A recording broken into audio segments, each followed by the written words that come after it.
About that, I believe that was a victory. What is going on? I believe that for the first time in almost 12 months, the Bears won a football game. We are here to talk about it. Adam Hoge, Greg Riggs Jr., and Corey Wootton joining us right off the top. What a front runner. Guy shows up for a win. Yeah, that's it. I only show up for the Dubs around here. That's messed up. Club Dub around here, baby. Hey, if we got a lot of people waiting here to get in, appreciate that, and a lot of people watching. If you are tuning in for the first time, please hit that subscribe button. We're here all the time after every single game, win or lose. Trust me, this feels good. It's been a lot of losses in a row. And it feels good to win one. Yes. And we're also here during the week with live shows at noon every day. We're going to be here tomorrow at noon. Cole Kmet's going to join us on the show. He had a nice game with another touchdown and a home run celebration. So we'll hear from Cole tomorrow. Hit that subscribe button. Hit that like button. Appreciate the super chats already rolling in. Check us out at ALLCHGO.com as well. All right, let's jump right in. Woot. Man, I mean, they started off with some fireworks again, which was great, and then it was like they're holding on for dear life. I have to say, I'm willing to give them a little bit more rope this time because, like, you're trying to finish a game without a running back. That's not easy. I mean, that's hard to do, but they figured out a way to do it. It is. And Blasingame, I mean, this was every lineman's dream, right? Or fullback's dream, rather. When the running backs go down and all of a sudden you're the featured running back at the end of the game. Oh, I bet he was loving it, right? To actually have carries and not just be a blocker. But to finish this game was unbelievable. And Braggs, we were on our show on Monday, right? And I told you, I said, I know Justin Fields can be a great quarterback. It's all about game planning. In these past 2 weeks, that's what we've seen, right? They started out very, very fast, both games. This game, they finished better. But Justin Fields can play. DJ Moore is an absolute beast. Went for 230, 3 touchdowns. I just don't understand why people hate on Justin Fields so much. When you script for success for him, you call plays that he's comfortable with. He's able to look good. He had 8 touchdowns and 1 interception in the past 2 weeks. And now everyone's saying he's leading the NFL in touchdown. I know there's still everybody else has to play this week, but he looks good these past 2 weeks, and he can play. So I just hate people saying he can't play. It's all about the coaching. Coaching does matter, and I think what we see the past 2 weeks is when you actually put him in a position to succeed, he looks great. Good vibes here. Good vibes apparently in the locker room. I just saw our guy Jason McKee tweet from outside the locker room that the music's blaring. Kevin Warren and George McCaskey are hugging every single player as they enter the locker room, which is a little cheesy, but we'll take it after. No, it really. I get it though. I mean, they didn't win the Super Bowl, but they fought through the toughest adversity that you could really come across. They haven't had an uglier start to a season, maybe ever, when you consider the expectations that went into this year. And the drama behind the scenes. And the drama and the way they blew last week's game. And they were staring that right down the barrel again tonight. And instead, they come through. The DJ Moore stepped out of bounds phantom call could have been their undoing. And instead, they didn't allow that. They didn't let the refs beat them. They didn't let the Commanders beat them. They didn't let themselves beat them. They overcame the adversity and won a goddamn football game. And they should be proud of themselves. They should celebrate it. And this is what all the frustration we've had these first 4 weeks is because, like you said, Corey, we knew they were capable of better. We knew they were capable of what they're doing. They should beat the Washington Commanders. They should beat a team like the Denver Broncos. They should beat a team like Tampa Bay. And when you don't, that's when it's disappointing. It's one thing to lose to the Chiefs, and it's another thing to lose to teams that you are better than. And they finally put their foot down and played some football. They got a lot of different things going on. Injuries are a big part of the equation, and they didn't let any of that enter as an excuse, and they executed, and now Justin Fields looks like he's ready to roll. You get 10 days off. More guys will be back healthy. Let's go. Put it all in the past. Rip your rear view mirror off your freaking car. Stop looking in the past. Stop looking behind you and just look ahead.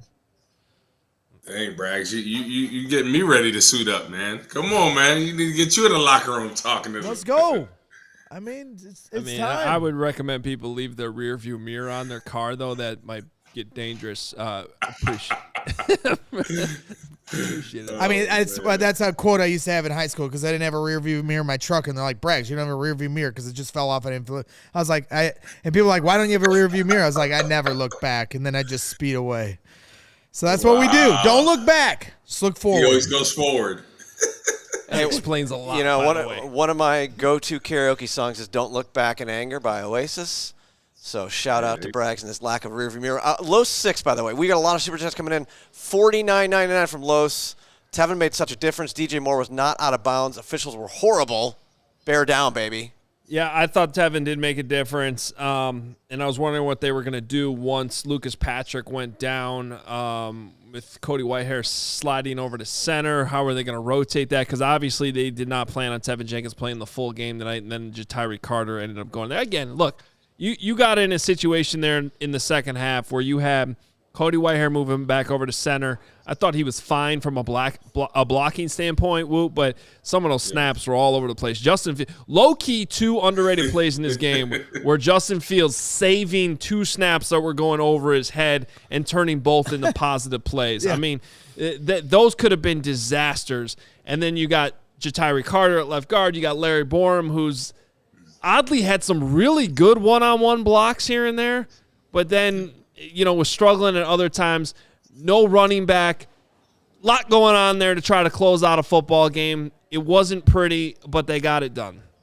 Yeah, it wasn't pretty, but they did get it done. Tevin Jenkins does make a difference out there, especially helping out a guy like Borum. And the thing is, early on, the pocket was pretty dang clean. These front 4 are probably some of the best that they'll face all year, from top to bottom, right? From Chase Young to Marcus Sweat to Allen to Payne.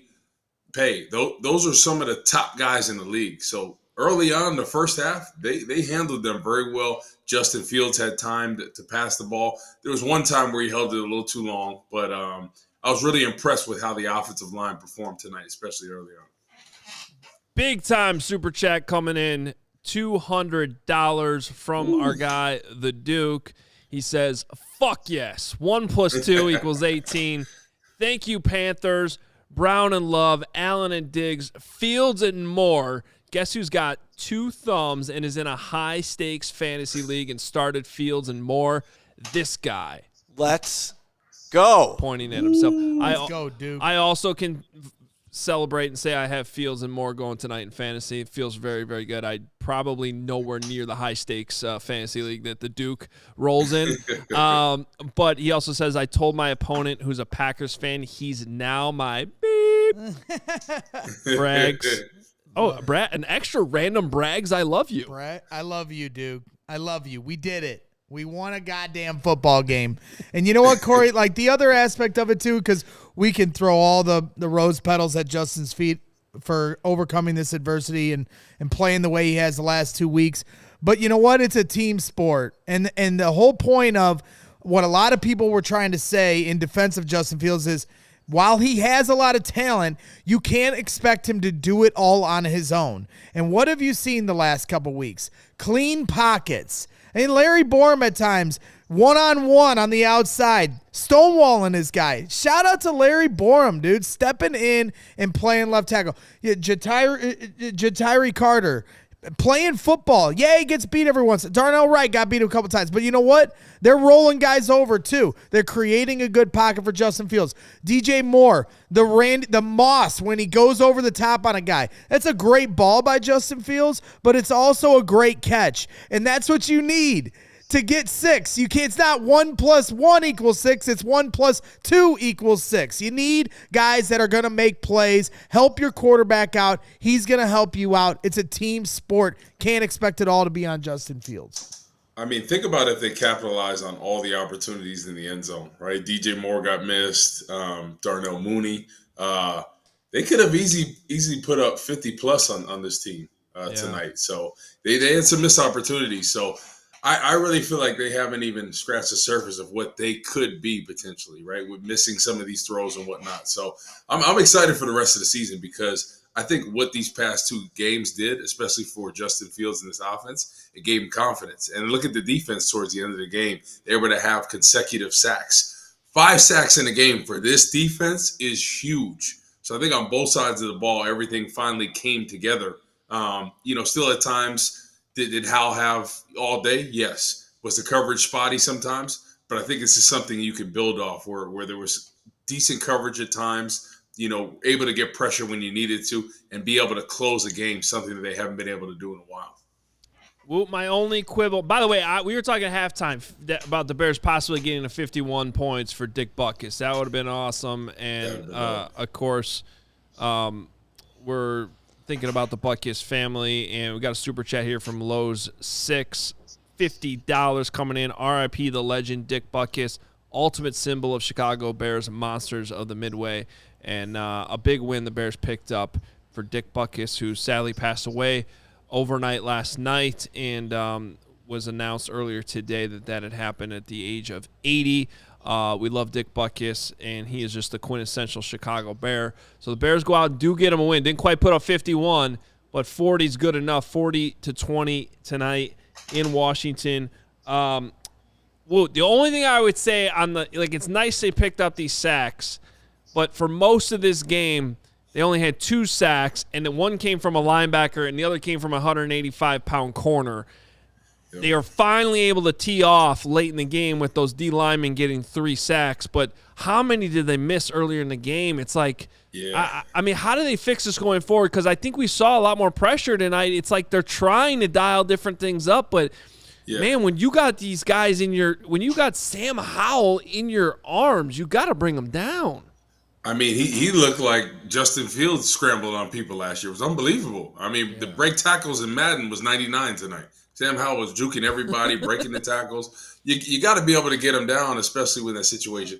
And too many times when you're bringing an extra blitzer or 2, you have to tighten the coverage a little bit. You have to. And too many times they're backing off them 15, 20 yards when it's 3rd and 11, and all of a sudden they're completing a dump down for 10 yards. Then they're getting another 3 or 4. So they got to tighten the coverage when you bring that pressure. That's the only way that you cause a quarterback to hold the ball for a second and allow that rush to get home. So that's what I would say defensively. Like, just tighten up the coverage, allow them a second, especially when you're bringing that extra defender or 2 off the edge. Let's take a look at our DraftKings King of the Game. Obviously, it was another good game for Justin Fields, but how do you not go with DJ Moore? 8 catches, 230 yards, 3 touchdowns. Honestly, I thought he had a 4th. I need to see a replay of where the hell he stepped out of bounds on that other one. On second look, there was a referee standing right there, so he must have seen something that we couldn't see.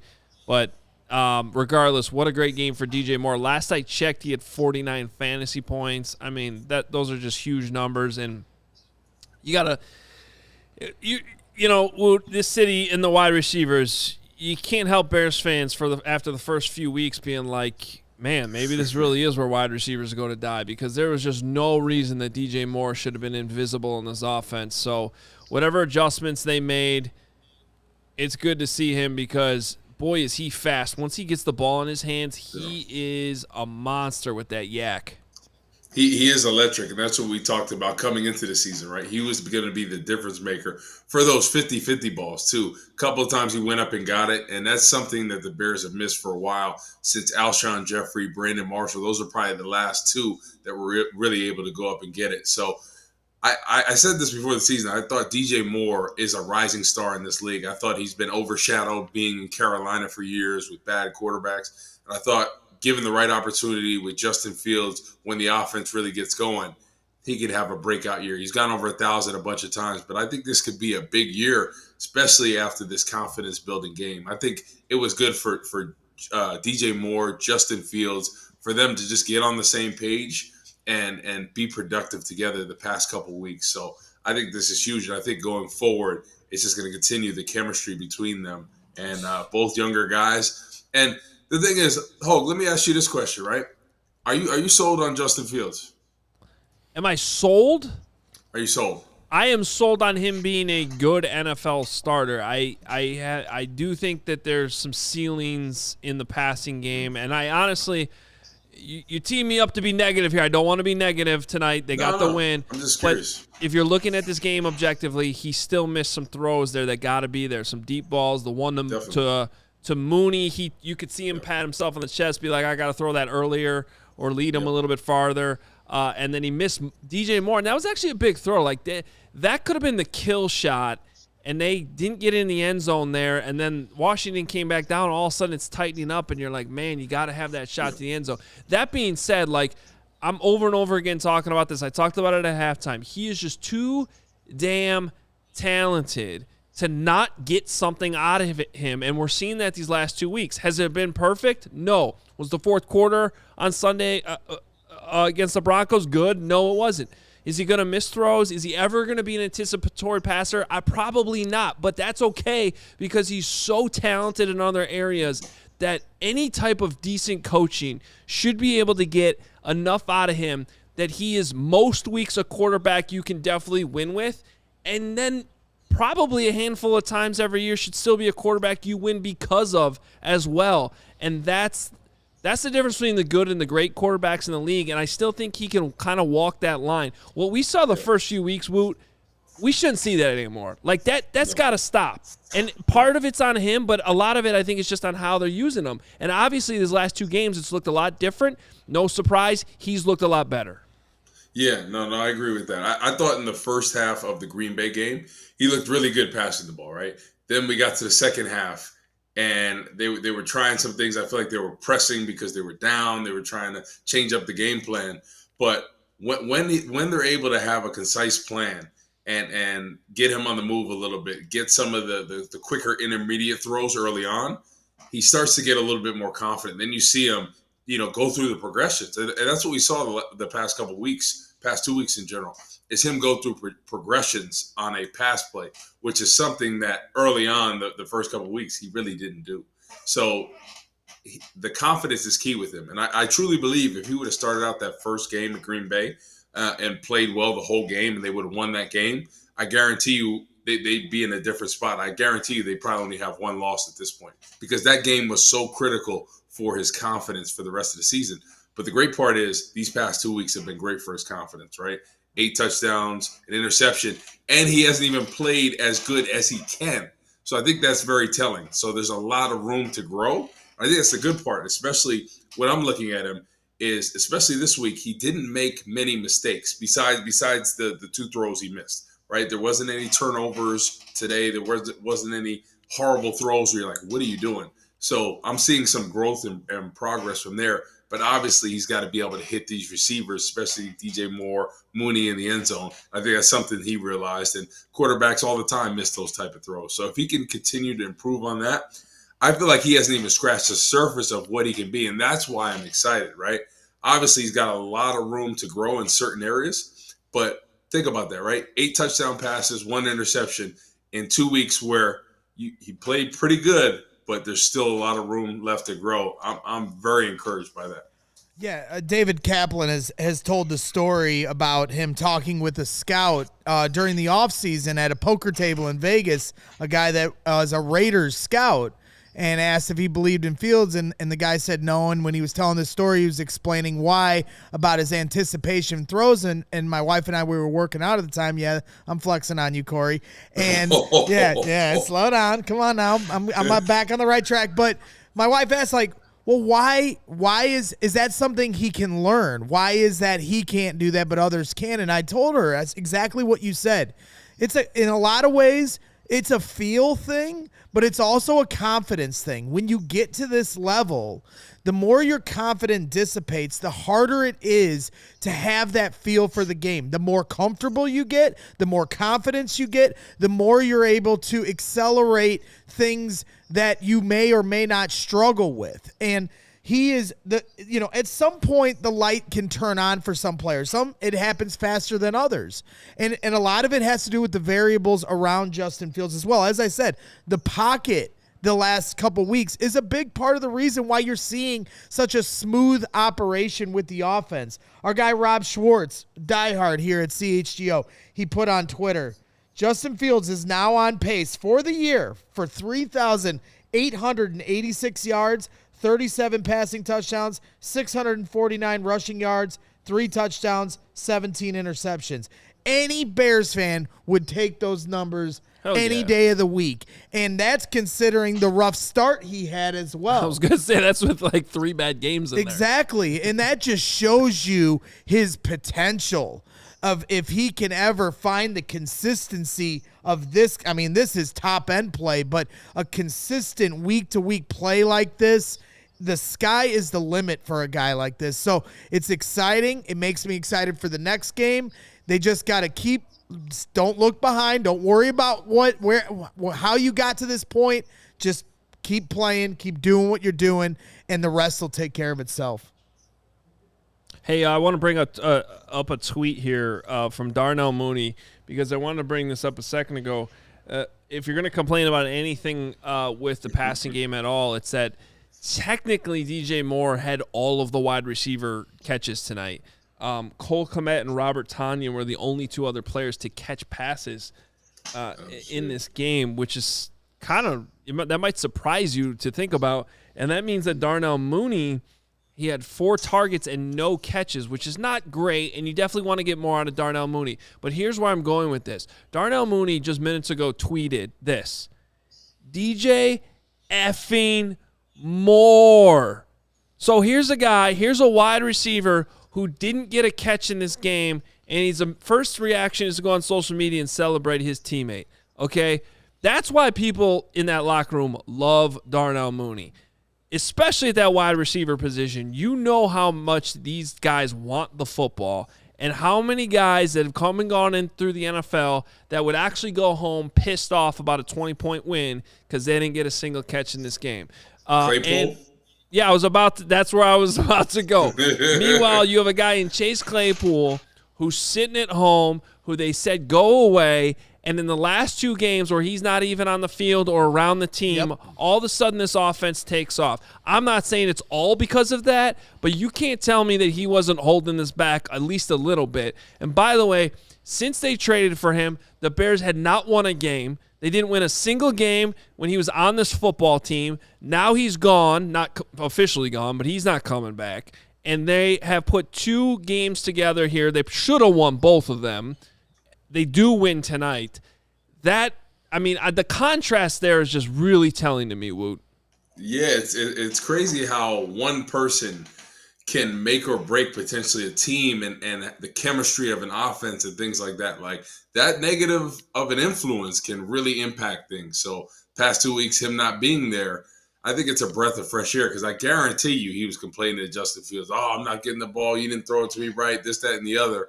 I guarantee you that, on the sideline, behind closed doors, he's just that type of person. And I guarantee you, like a guy like DJ Moore or Darnell Mooney, yeah, they might have been frustrated, but I'm sure they're talking with it, hey, let's get this corrected. And look what happened, the past 2 weeks. So I think there's a certain person that is just so negative for a locker room that why do you think the Steelers didn't want him anymore? I mean, talent-wise, he's up there, right? 6'4", 240 pounds, athletic as could be. But my man thinks he's way better than he is. He was on Brandon Marshall's podcast a couple years ago saying, I'm the best receiver in the league. Okay. Like, when have we seen that, right? I understand you want to be confident in yourself, but there's no reason why he shouldn't be able to moss people the size he is, athleticism, and there's no way he should be driven back by a 5'10", 180-pound DB when you're 6'4", 240. No way. That's a soft right there. SAWFT. You know, it is. Well, before we let you go, you got anything else you want to make sure you get in? No, I was just going to say, Braggs, you might want to do some curls because those arms are looking really small, bro. And I'm really embarrassed for you, bro. Hey. Yeah, bro. Hey, look, we had to have a talk with him this week. You know, the guy was on track in the offseason. He was having a great training camp. Kind of fell off the wagon a little bit. I told him, hey, this team right now needs you to get it back together. And he did. I don't know why he did that to his head. I'm down 4 pounds this week, and it ain't just the hair. Yeah. So I got back on track. So some are saying my turnaround is the reason the Bears turned it around. Some are saying we got G.I. Jane over here. I see you, bro. Wow. Hey, that's a good movie. Don't hate. Hey, no, it is. Hey. No, but yeah. Careful, Will Smith won't like that joke. I know, my bad. But yeah, man, it was great to see the Bears finally get a dub, though. Honestly, it was. And good talking with you guys. I'm gonna try to catch up. Braggs, I'll be with you Monday, and hopefully I can log on to another show with y'all next week. All right, yeah, we'll appreciate you jumping on tonight. It's great talking to you. And we'll see if the Bears can keep this rolling into the little mini bye. There he is, Corey Wootton. Follow him on Twitter at Corey Wootton. He's the absolute best. He joins Braggs every Monday night on CHGO Bears After Dark. And, hey, he dug his feet in the dirt on Justin Fields the last few weeks. Had a lot of blowback from fans watching the show saying, hey, Corey's too in the bag on Justin Fields. It's over, da-da-da-da. Well, the last 2 weeks, Justin Fields has shut a lot of people up, and at the end of the day, you got to give credit where credit's due. Still a long season to go, still more teams to be played, tougher defenses to be played, but this is a step in the right direction. We can play all the, well, if this, that, and the other, and yeah, they're striving to get better every week, but right now, celebrate this one. Enjoy it for the next 10 days. And while you're enjoying it, make sure you do so with Goose Island. CHGO is supported by Goose Island Beer Company, Chicago's beer since 1988. Right now they got Oktoberfest, the Beer Hug family, 312 Wheat Ale. I enjoyed a 312 during the game. Full Pocket Pills. You can grab Ultra Fresh Brewery exclusive beers at Goose Island's original brew house on Clybourne Avenue in Lincoln Park, or from their tap room on Fulton Street in Westtown. Goose Island Beer Company, Chicago's beer. That's right. And if you're drinking a Goose Island, what better to go with that than some bacon? Hit up our guy, Charlie, the bacon guy. He's been in here in the studio hooking us up at times with some good eats. And Charlie, the bacon guy, is based out of Woodridge, Illinois, and he makes craft bacon and bacon jams in over 30 different flavors. This product is always all natural, no fancy preservations product. Order lots of bacon. It's vacuum sealed and freezes great. Bacon lasts in the package up to 45 days in the fridge and 6 months in the freezer, so you can stock up. Bacon jam lasts about 60 days in the fridge and up to 6 months in the freezer. So you got options there. Maple pepper, French toast, chorizo. A lot of different options you have at your disposal. The bacon jam goes perfectly on anything. Hoge approves of this. I'm telling you, it's good stuff. People fight over it when we have it here at the studio. In scrambled eggs, toast, crackers, burgers, grilled cheese, or Charlie's favorite, the spoon. He will deliver to you, meet you halfway, or even ship it. He will get you the bacon on time. So contact Charlie the Bacon Guy at Charlie the Bacon Guy on Instagram, at CZ the Bacon Guy on Twitter, or hit him up at email charliethebaconguy@gmail.com. Website to come soon. By the way, speaking of food, Mark Carman joining the show now. Boy, you missed out on some good eating tonight here at CHGO. Stonewall Kitchen coming through. hooking us up all kinds of great seasoning that we had in burgers and some steaks. The steak taco I had was unbelievable. The burger was great. Mark, you've officially been voted off the game day island. Yeah, you are not allowed to come back. You and Chase Claypool are the common denominator here. I mean, I think that's a reasonable decision at this point. Bears haven't won in 347 days. I got COVID. Sit at home. They win. I don't see how I could ever be allowed back at this point until you have to have COVID the rest of the year. I mean, anything to experience what we just got to experience. That was so unbelievably fun. It was even by myself not quite by myself because Poppy the puppy was here cheering on DJ Moore and company. It was really just a phenomenal thing to see. The Bears playing great football. What a first half. I did have some freak out during the second half.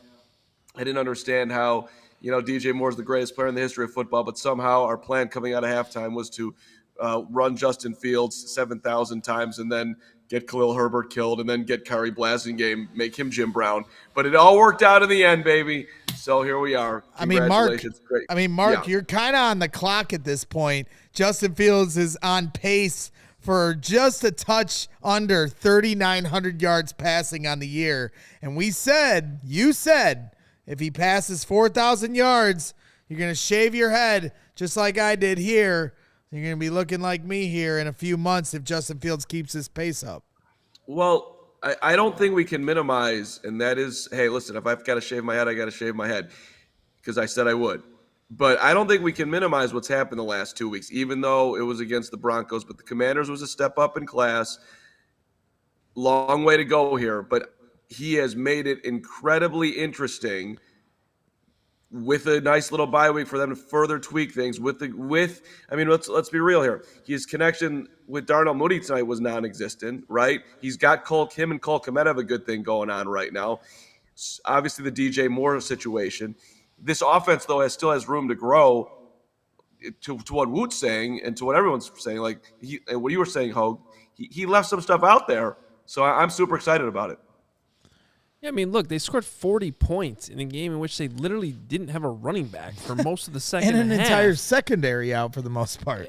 But I'm just talking about the offense. Like, to put up that many points, and I agree, Justin was great tonight, but he wasn't phenomenal. He missed some throws at the same time. And I thought the first play of the game, I thought that should have been a completion. I thought Darnell Mooney slowed down and didn't fully complete his route. Might have had a touchdown on that. So that's a good thing to coach on. Whenever you get a victory, and the problem here is the Bears, I really think the short week helped them get over that loss because it's so much better to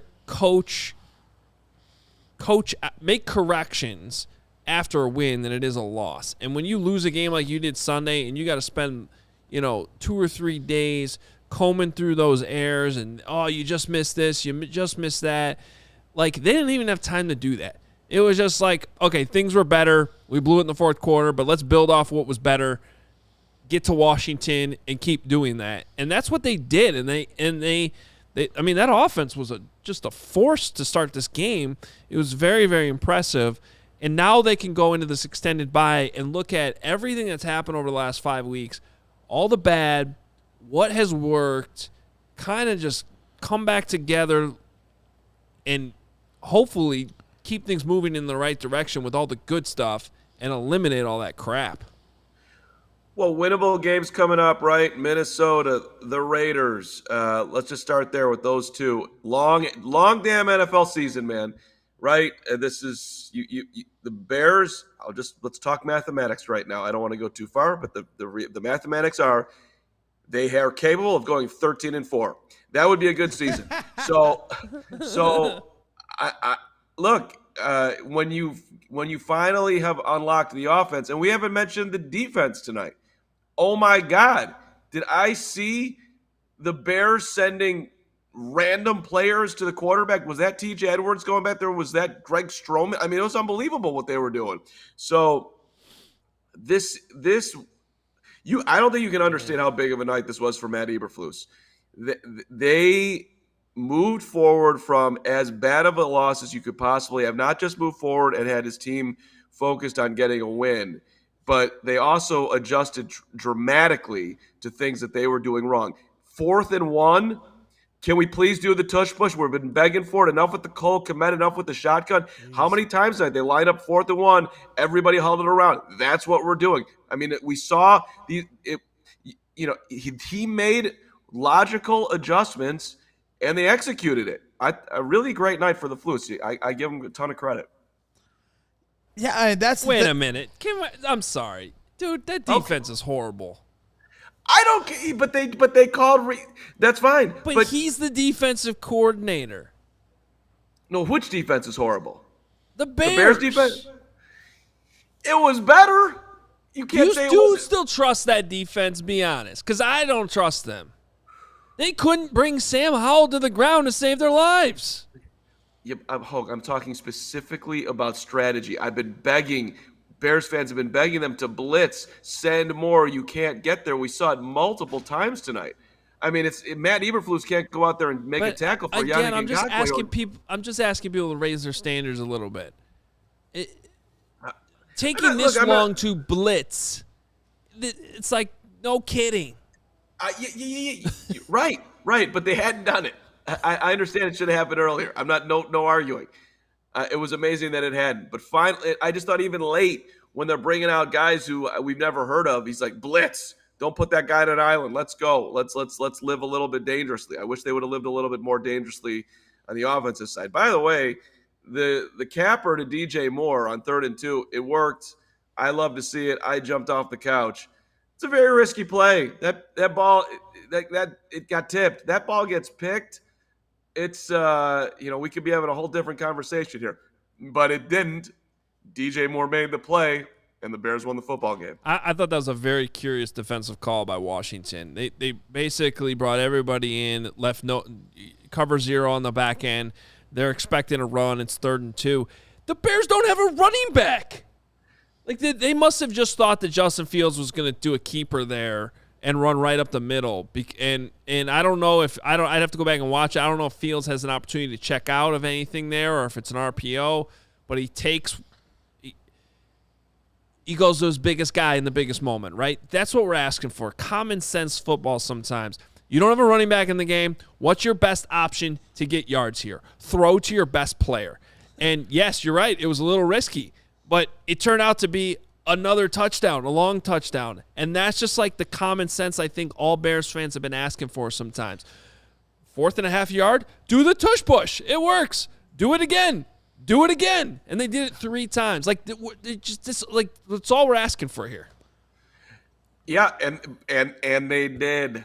I mean, I want to give the Flus a big hug. How about in the missed field goal, the smile of the Flus when he realized that, oh, my God. He needed it. I had a minor freak out after that. He needed it. I mean, they needed it.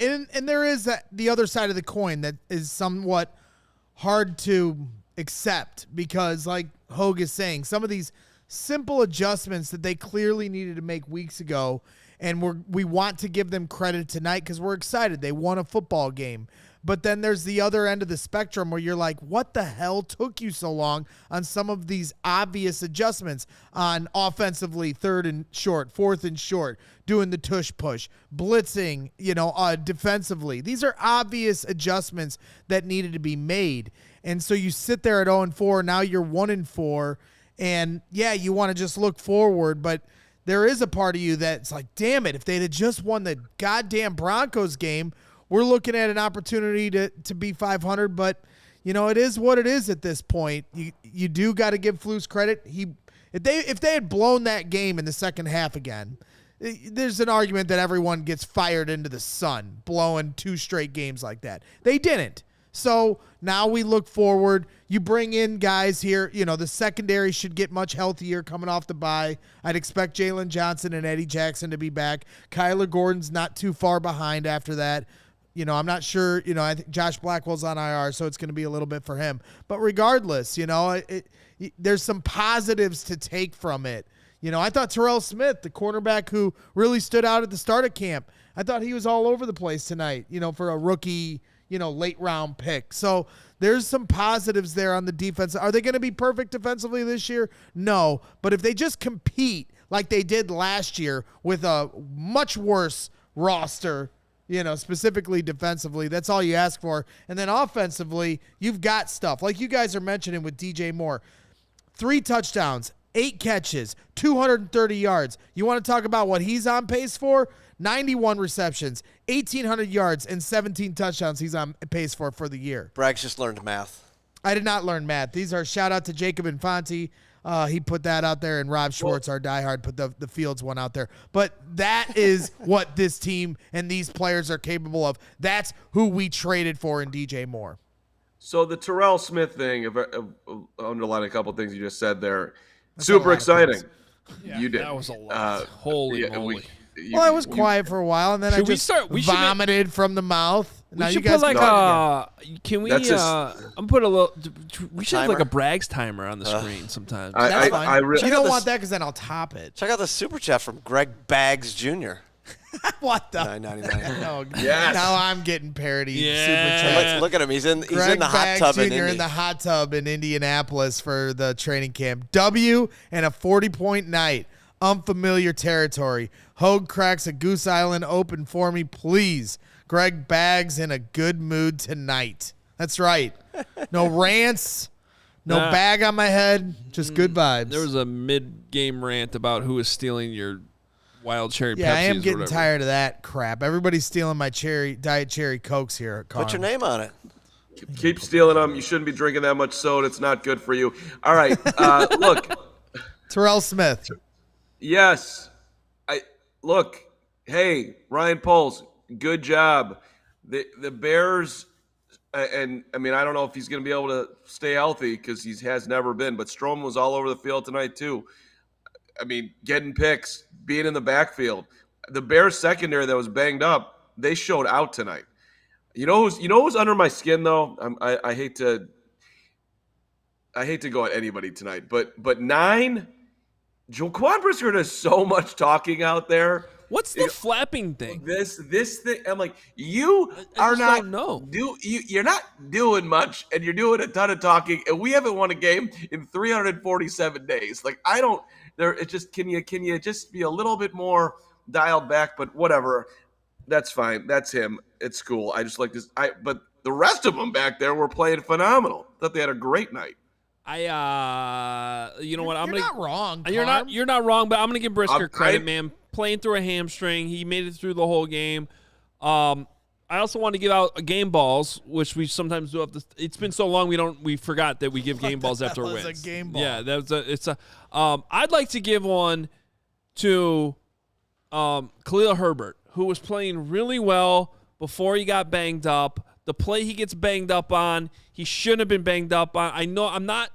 Trust me, guys, I am not trying to be hard on Fields tonight, but that was another example of if you want him to go to the next level, he did a great job of sucking that DB in, trying to go over the top. You got to make the throw, man. Yep. And it falls short, incomplete, and Herbert rolls his ankle trying to catch a bad ball. You got to make that throw. And Herbert still tries to come back in. He clearly was – they're down to no other running backs, and he's like, I got to try to play. He tried one carry, tried to cut, couldn't do it.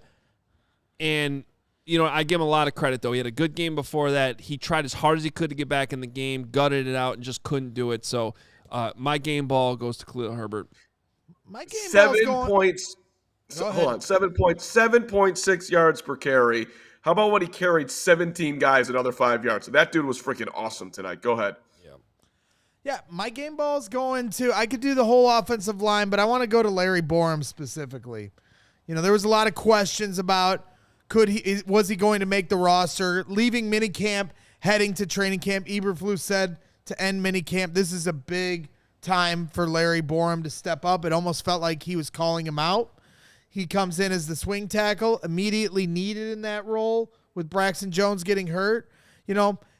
Like I said, the pocket being as clean as it was, the defensive front that Washington brings, I got a lot of respect for how Larry Borum stepped into this role and has helped create nice pockets here for Justin Fields. I'm looking for a football that I can find, but it's not within target of me. So my game ball, with this. Yeah. Okay. I'm giving it to Cole Kmet, man. 5 catches, 42 yards, a touchdown, coming across the middle. That was a huge play at the end of the half to stamp that first half.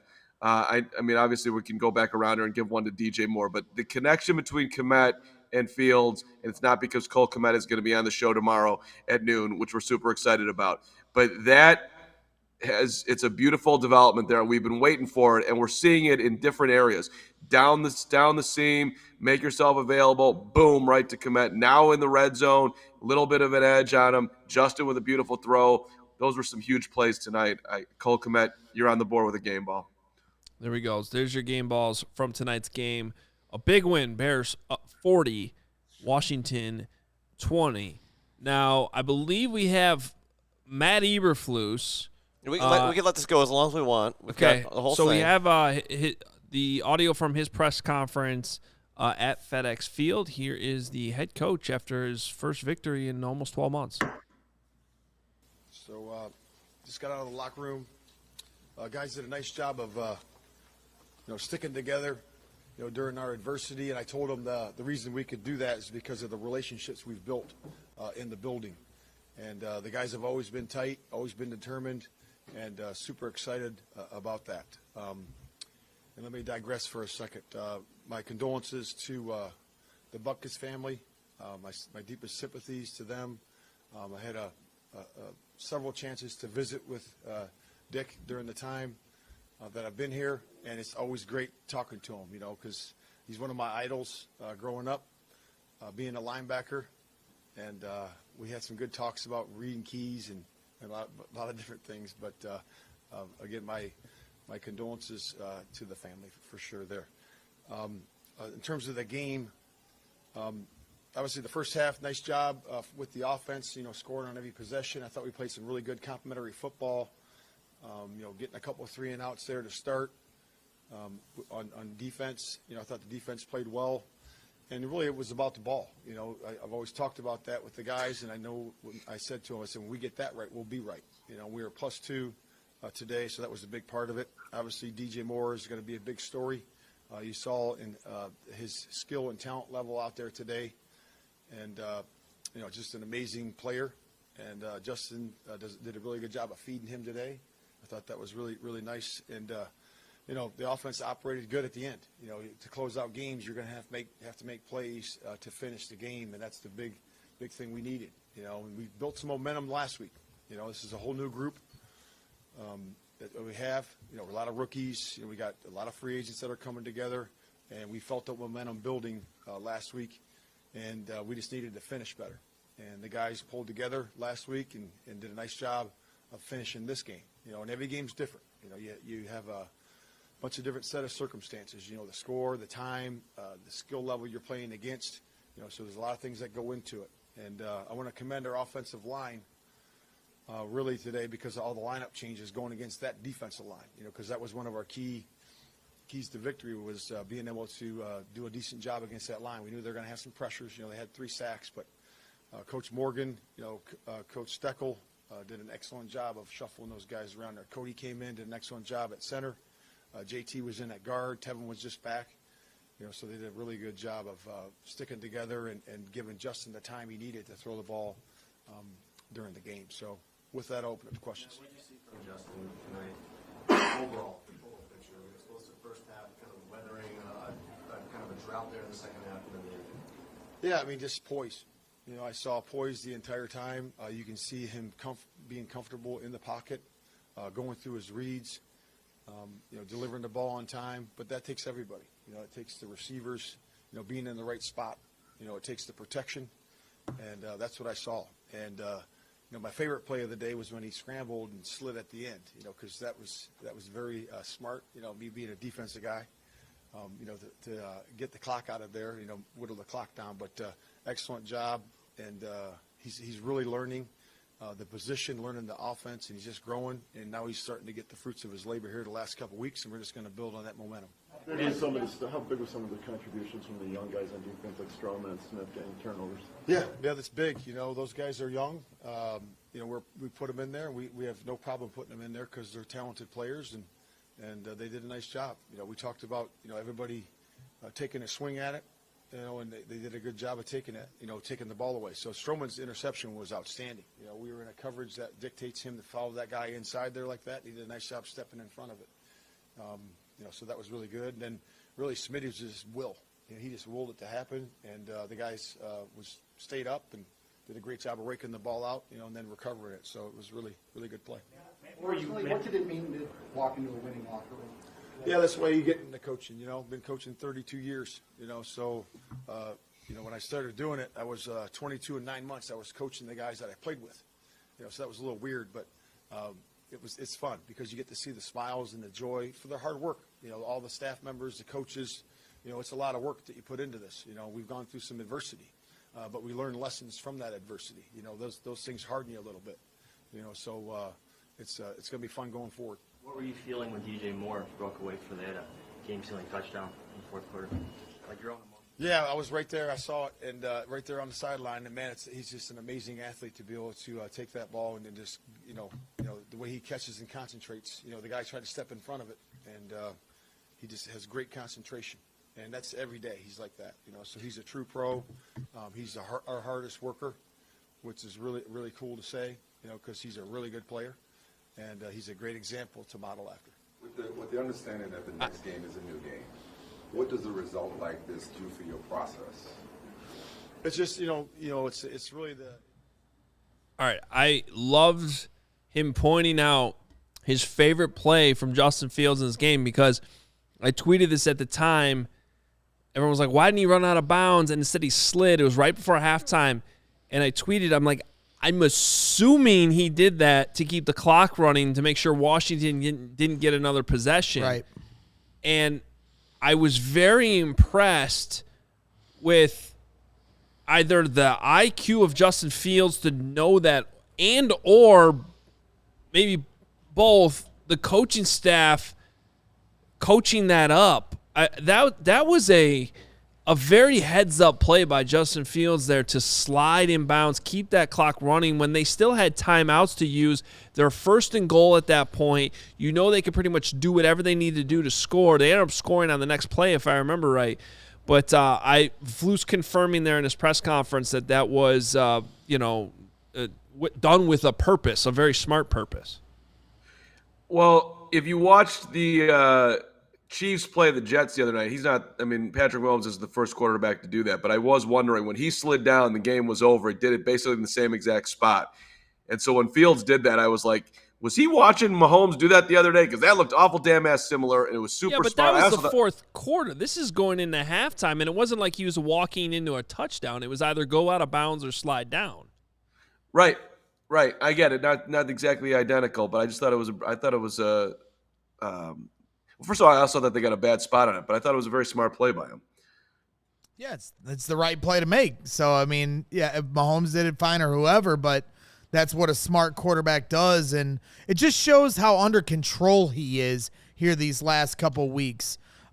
Even the incompletion in the second half to Khalil Herbert, where he kept his eyes downfield, where it looked like he was going to scramble. A couple times last week where he did that, threw that touchdown to Cole Kmet.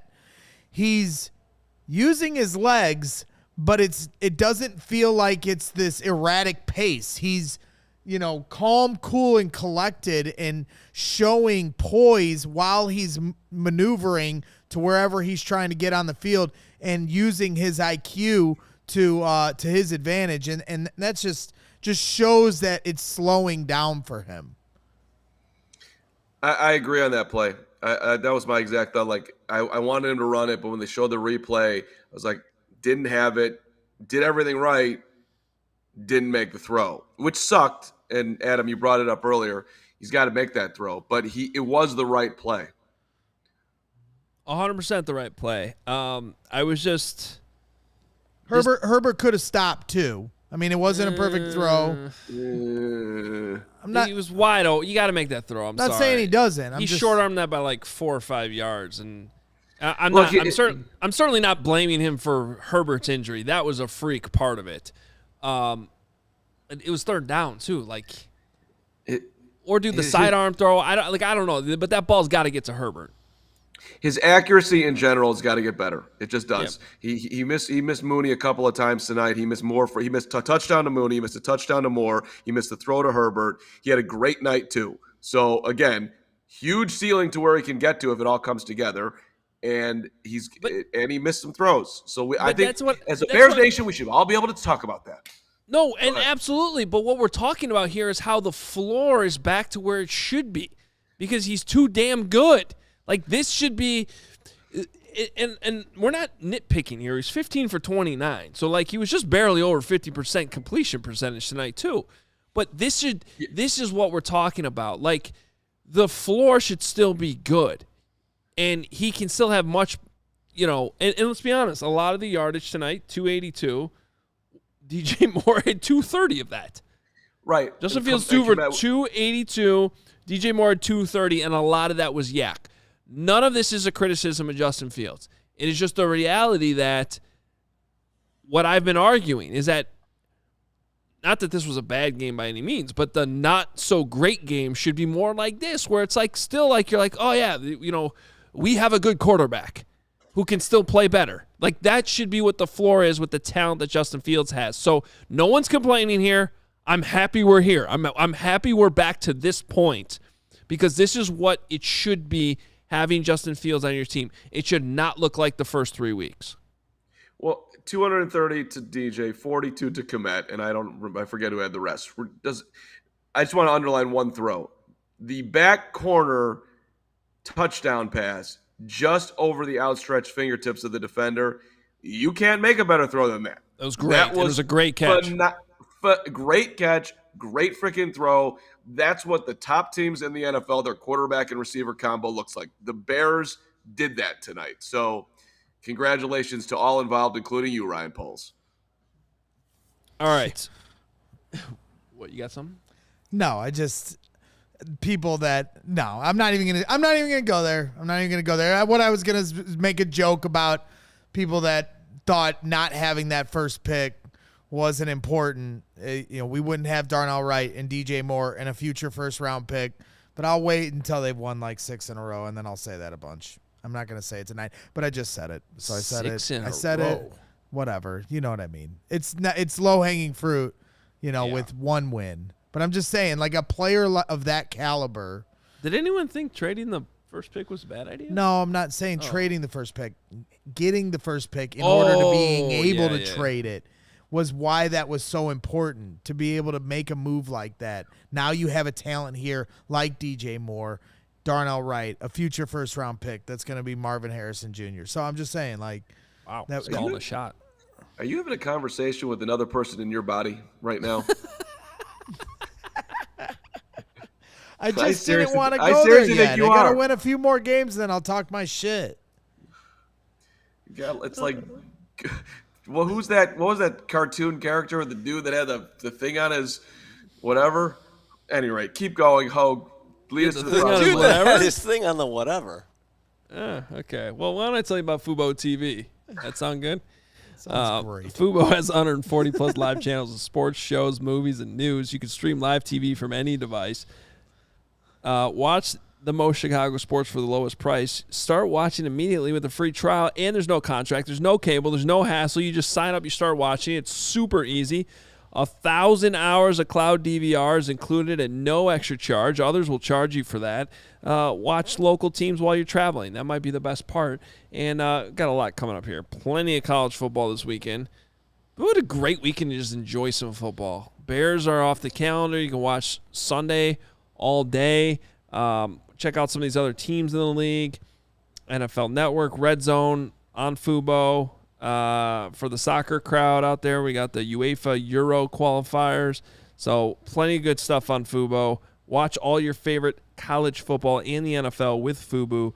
Go to www.fubotv.com/CHGO to sign up for 15% off your first month of Fubo Pro. Speaking of like streaming sports, how come I didn't get invited to the whiskey cigar party that was going on the patio? Seriously. That's messed up. I'm sorry. Was a private invitation out there? Yeah, it was a VIP thing going on, I guess you're not Hollywood enough, Mr. Manchin.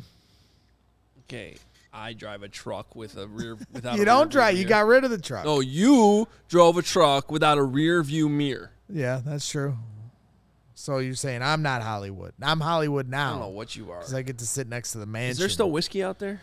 I didn't see any whiskey. There was were a just whole smoking bottle out there. Okay, I didn't. It was dark out there, but we were smoking cigars and we had the game on the iPad, and it was a good vibe out there. Everybody needs to stay in their stations for the next game. We got to have Matt Peck and Herb Cody Lawrence and Herb. and Cody. That's their names. On the live watch along. Well, I just want to make sure I got everybody right. Hoge, you're over there. Carm, you're at home. I'm out on the patio, and that's how we're going to win. This is how we win. By the way, the Bears played so much better in the first half when you were over there with me. They Don't got let worse the facts when you went get on in the the way of patio. a good story. Do you have anything else you need to tell anybody, Braggs? Let's keep it rolling. What do I? Wow. Tell anybody what? Do you have any more ad reads to do? He said we got to keep it going. Tell people how to be a diehard while I'm I gonna go see if I was imagining that bottle Yeah, of go whiskey. get that whiskey, and while Hoge's getting the whiskey, maybe we'll do a victory shot. I'm going to tell everybody this is as good a time as ever to become a diehard right now.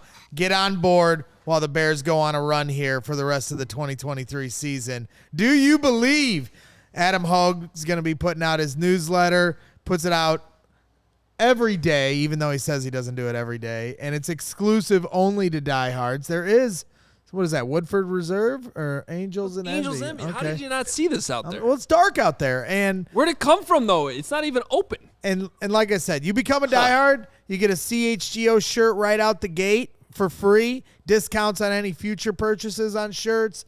You get a discount on our tailgates. Our tailgates have been amazing. The official CHGO tailgate, best in the city at the corner of Wabash and Cermak with our friends over at the Chicago Bears Tailgating Club. All you can drink Goose Island beer. All you can eat Firewater barbecue, as good as it gets.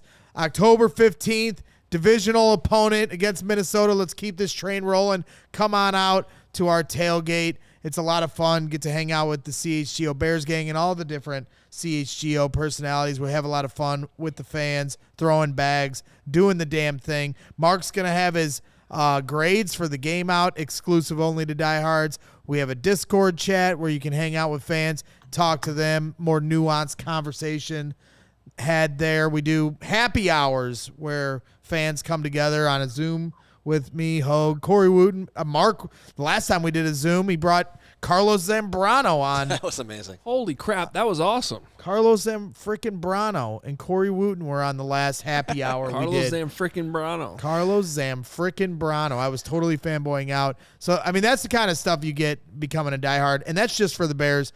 That's not even including all the advantages you can have for all the other Chicago sports that we cover here at CHGO. So get on board now.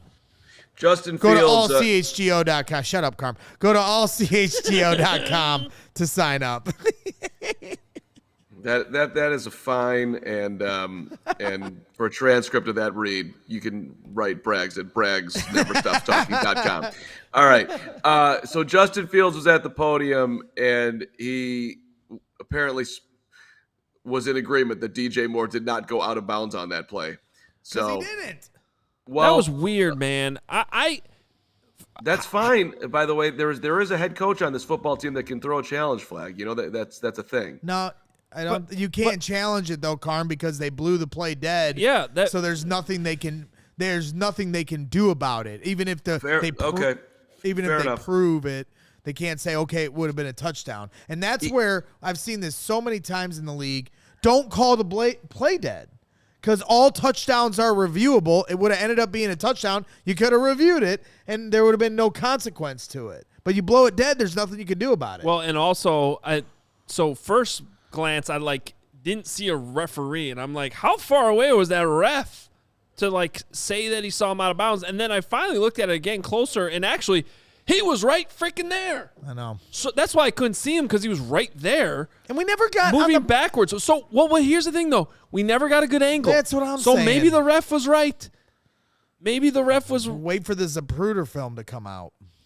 That's what I'm going to say. Well, here's the deal. I bet you that they already had access to some film post game that shows whether or not he was in or out. And if the Bears had lost, we would have been demanding that film. But if you're ref, I'm sorry. I thought I want to say the refs did a great job on the Tyreek Stevenson pass interference, non-pass interference. It's very rare that I've ever seen Finally. three refs get together, have a conversation. What did you see? What did you see? And lastly, what did you see? And then the broadcast, Herbstreit thought that they got it wrong. I thought they got it right. Pass was uncatchable. Tyreek Stevenson's running normally. That would have been a ridiculous call. I was amazed that we had like a moment in time where the referee just sat there and they figured it out all by themselves and in my mind made the right call.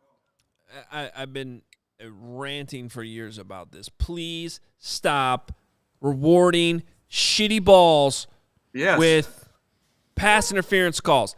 Underthrown, there should just be an automatic no PI on any ball that's underthrown by at least 5 yards. Sometimes underthrown balls are good, like, you know, when you're trying to go back shoulder and everything, you're trying to, by design. But if a wide receiver is adjusting just a little bit to a back shoulder ball, that's different than a ball that's up there like a duck spinning, underthrown by like 6-7 yards, and you're putting a DB literally in a no-win situation.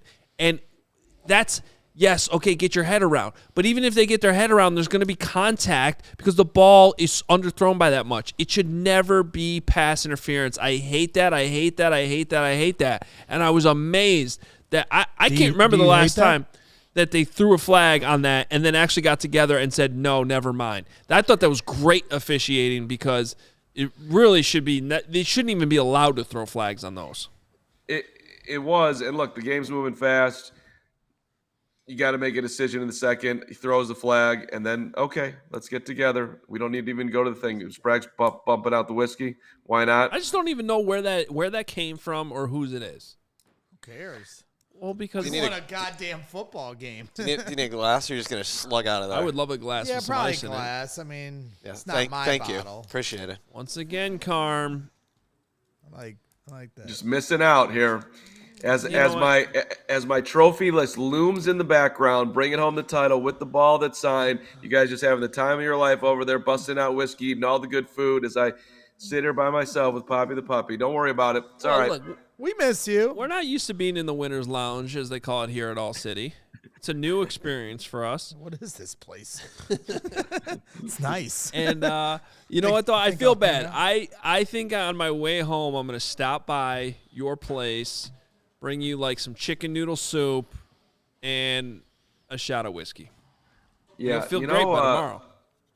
That'd be lovely. It would, when you were coming down tonight, when you had extra time, stopping by. Carm, I'm so sorry you're sick. I'd love to bring you over to the matzo ball, a chicken noodle, a crepe block, or something. I didn't get a call from Braggs, didn't get a call from Hoge. I mean, Corey Wootton probably was thinking about coming from Jersey before you guys were even considering it. There it is. What? Yeah, that's great. You know what? Great. Yeah, I got you. I got no comeback. You're right. I'm a bad friend. I'm a bad friend. He's right. I'm a bad friend. I was too worried about the show. I was too worried about planning the show once I found out my wingman wasn't here. You're doing a great job. I'm super bummed I can't be there to have a little whiskey with you, and I'm also super happy the Bears won a game. And as far as I'm concerned, is you just put the tailgate up there. We got Minnesota. Cheers to that. Minnesota and the Raiders coming to Soldier Field, back-to-back tailgates. Save the season, baby. Long year. I said they'd start slow. They did. I didn't think it'd be this bad, but it was. But the team is they're still competing big time. So let's see what can happen here. I believe we're going to hear from Justin Fields coming up here momentarily. In the meantime, I do have to say that tailgate coming up against the Vikings feels a bit of a different vibe already with the victory. Now, Carm, the only good thing about Braggs going outside for the second half was that he spent the entire first half complaining about the loss to the Broncos. That he couldn't enjoy what was happening on the football field because it just made him feel worse about the fact that they blew the game against the Broncos. I get it. Like, they would have been 2-3, feels a lot different than 1-4, but just enjoy the moment there, buddy. Yeah, Are you over that or no? No, I won't forgive the coaches for that until they go on a streak here. I mean, they had an opportunity there, and this game only proves that more. They have turned the corner, and instead they slipped on the banana peel, and it makes this climb up the mountain even more daunting. So, it's not impossible. They just are making it so hard on themselves.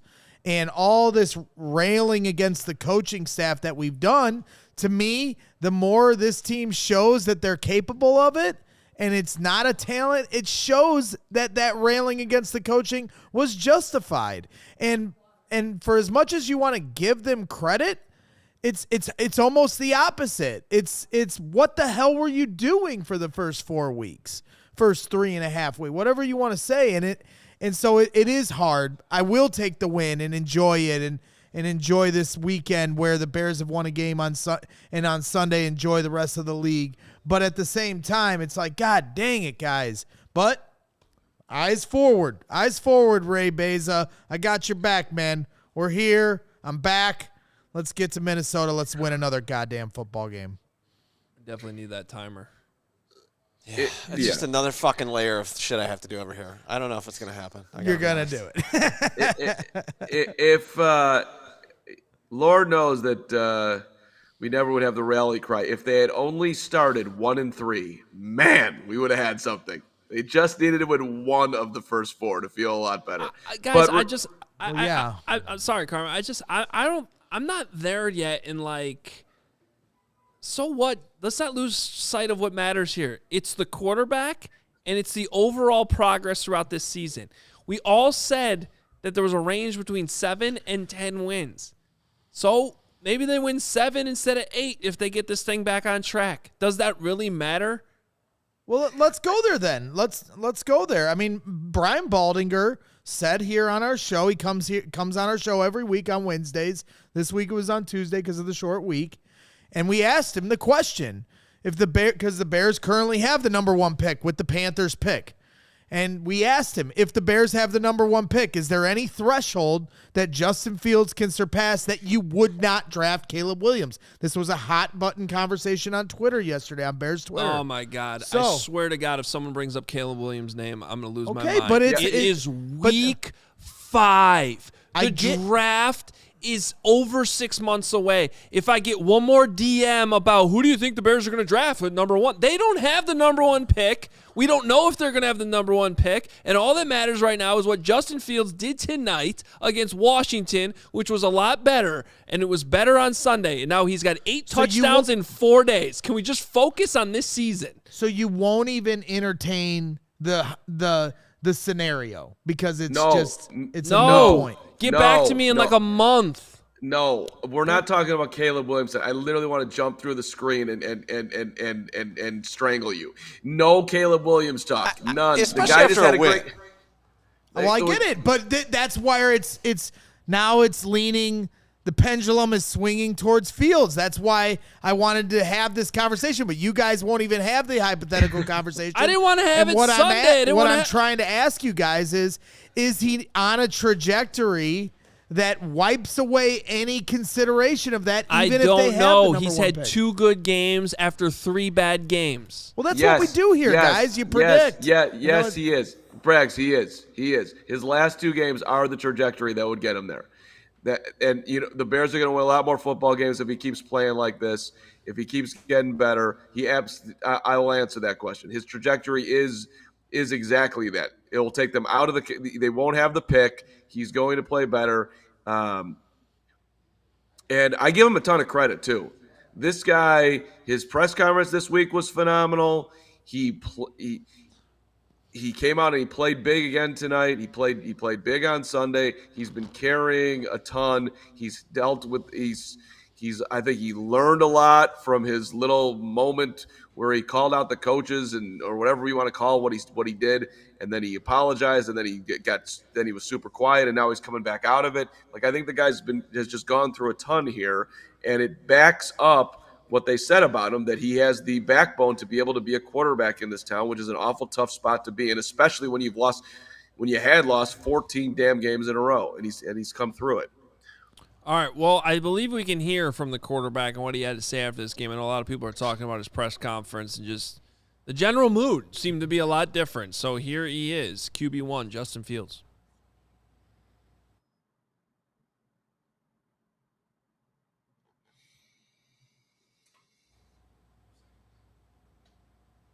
I am not hearing anything. Not good. Okay, let's pause. Let's try that again. All right. He looks good. It looks good in that Look photo. good, play good. Yeah. I guess we'll try that again in a second. And we're also going to get Nicholas Moreano from FedEx Field here momentarily as well. He'll be joining us. So, regardless, though, like, I know this is hard for everyone to do. I know it started really, really bad. But, like, all that matters right now is that he takes these good vibes into this next week. Yep. You got a winnable game against Minnesota. But honestly, I'm not sure it's one I expect them to win. I still think the Vikings are decent. They just beat Carolina, right? We'll see what they do this weekend. But you just want to keep building, right? Game by game. And they're not all going to be perfect. Just like tonight was not perfect. Brick by brick. Are we back to brick by brick? Can we say that again? One brick at a time. Braggs. Yes, sir. The Minnesota game, if they had lost tonight, you wouldn't have cared. Minnesota game, they won tonight. You're going to care, baby. It matters. I definitely care. I'm always going to dream, even if it always feels impossible. Bears fans want hope. Bears fans want something to be excited for, and they've given that to us here. Even going into this game, I wasn't dreading watching the game tonight. I was excited because the quarterback had just thrown 4 touchdowns a few days ago. I wanted to see if he could do it again, and guess what? He did it again. So, yes, I am all in. I want Justin. The reason I want to talk about the hypothetical scenarios that drive everybody crazy is because I want him to overcome it and be the guy that is our franchise quarterback and draft other players in the first round with those 2 picks. Draft a tackle, draft Marvin Harrison Jr., draft a 3 technique. Don't worry about the goddamn quarterback because we got our guy. That's what I want. And these last 2 weeks, I do agree. He's moving into that trajectory as long as this pace continues, 100%. So it's exciting. But, the turnaround from the first 3 games to these last 2 games, it's only the Bears can be that much different from as pitiful as they were to as great as they've been, at least offensively. Well, that was the consensus response in the first half on Twitter. Who the hell are these guys? Yeah. Well, all right. Let's try one more time here with Justin. The first attempt was like the first incompletion in the game, and then the next one was great. So we're gonna hit our 58-yarder to DJ Moore right here, quarterback Justin Fields.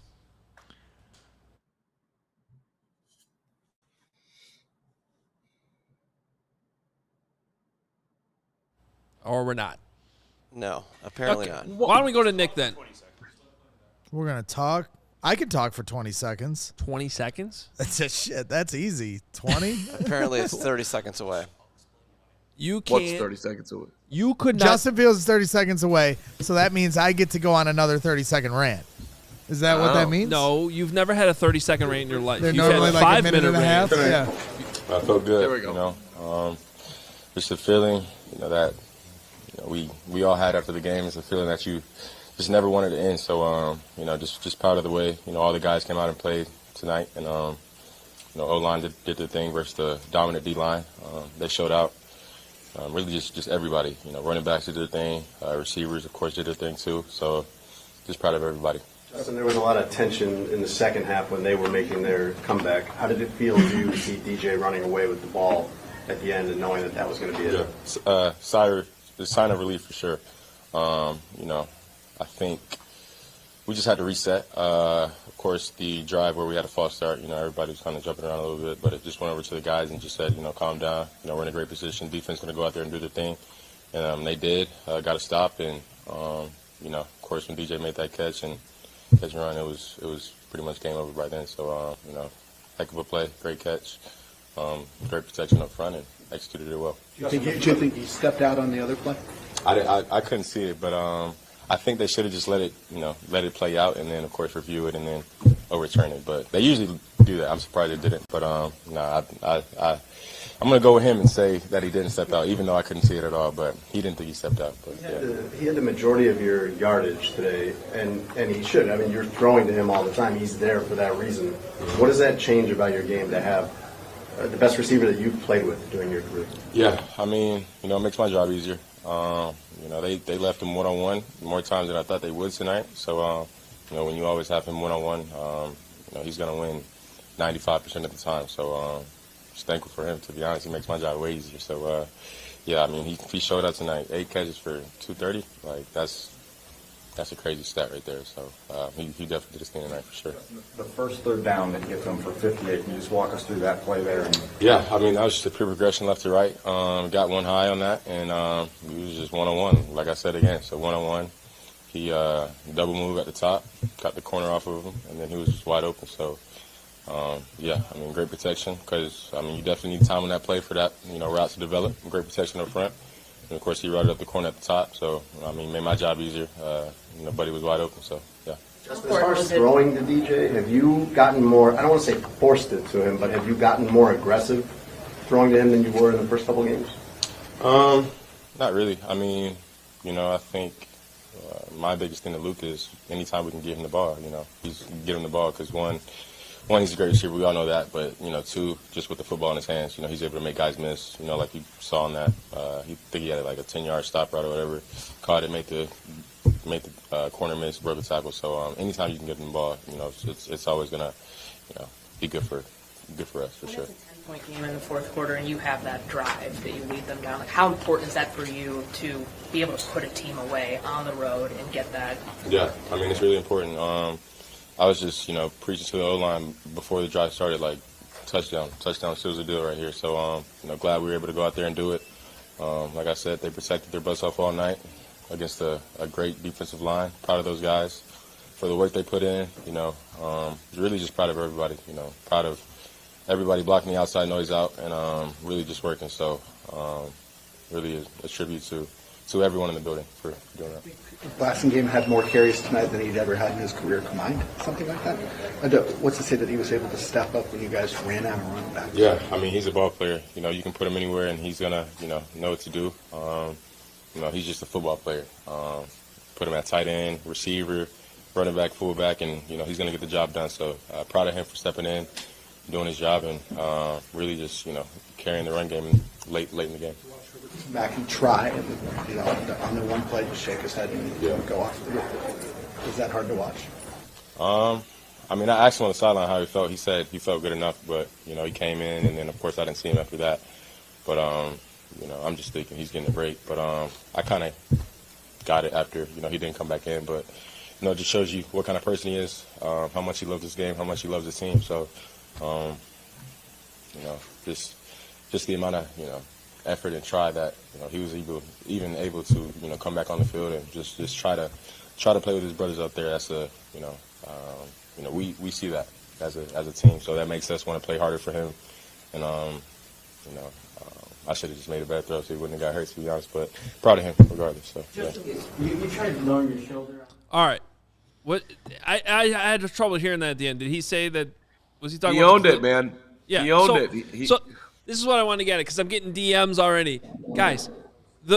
No one here is Here's how I know Justin Fields is back, because we're back to before the season when you can't even point out the obvious incompletions that he should make without getting jumped on.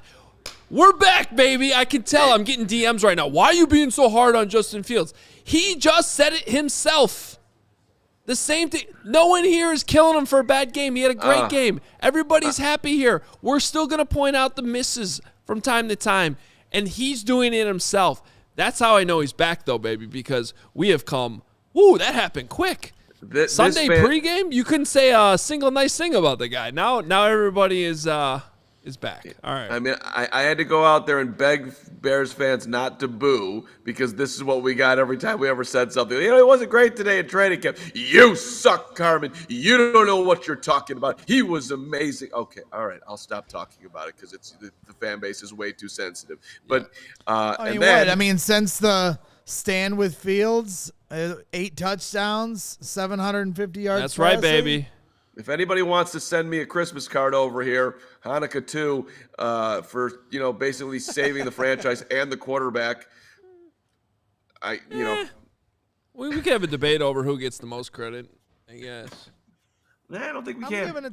I'll give it to Carm. Okay. Thank you. Okay. He's a professional hater, and he found his little cold Grinch heart and believed in something for once. You will take that back. I do not appreciate that in any way, shape, or form. I love you guys. I know Nick's there. Yeah, so we got to get to Nick. So I'll say goodbye. But I miss you guys. Thank you for getting me in here, even in the doldrums that I'm in over here. So rest up.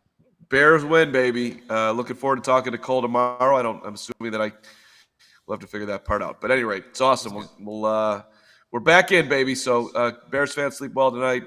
Gentlemen, pleasure. Braggs, congratulations. Can't wait to see everybody at the tailgate a week from Sunday. Let's go. All right, there he is, Mark Carman. Nobody tell him that there's no tailgate this Sunday, but he can still go. Well, he meant. I know. I'm sorry. 15th. I'm just joking. He can have his own tailgate Sunday if he wants.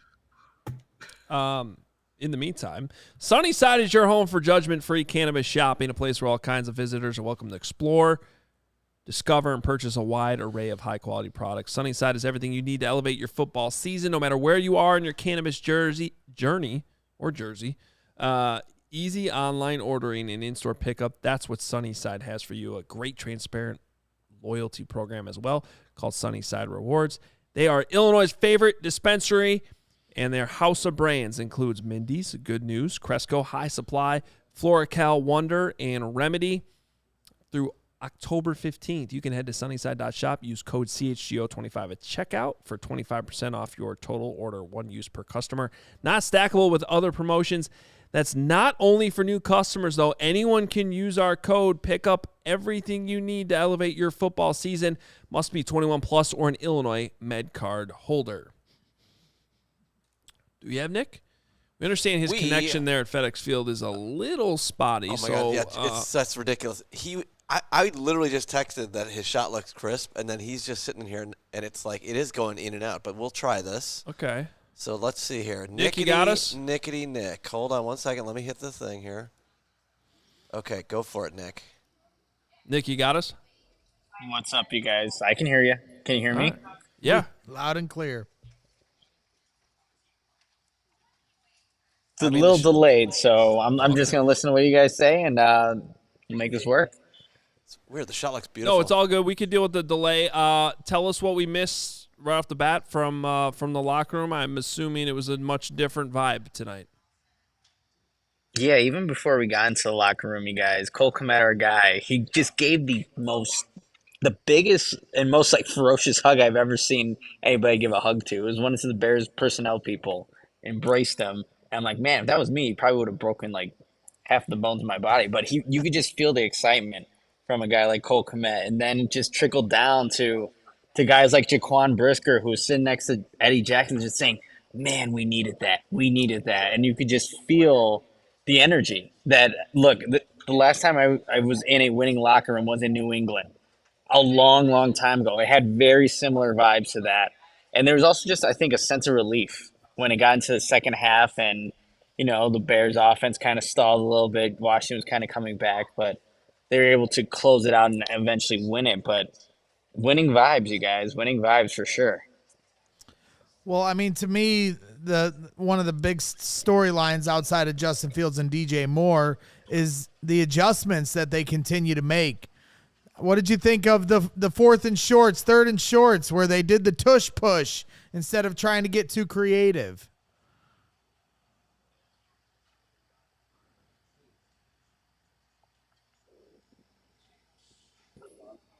Yeah, so Justin was asked about those plays and was asked, are they new?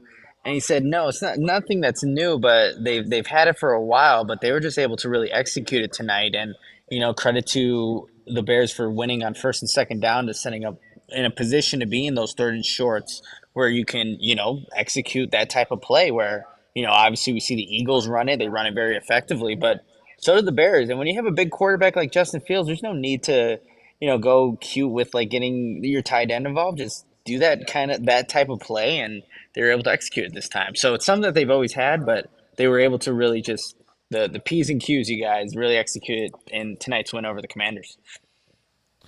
Nick, I think you got a chance to talk to Darnell Mooney. I am just kind of intrigued because he did not have a catch tonight. He's, statistically not off to a great start this season, but his first tweet on Twitter right after the game is loving DJ Moore and his outstanding game. It just embodies why his teammates love him so much, because for wide receivers that constantly want the ball, and obviously I think everybody would like to see Darnell get the ball more. He probably wants the ball more. What was he like in the locker room? Because he certainly still seemed very happy with his teammates' huge game.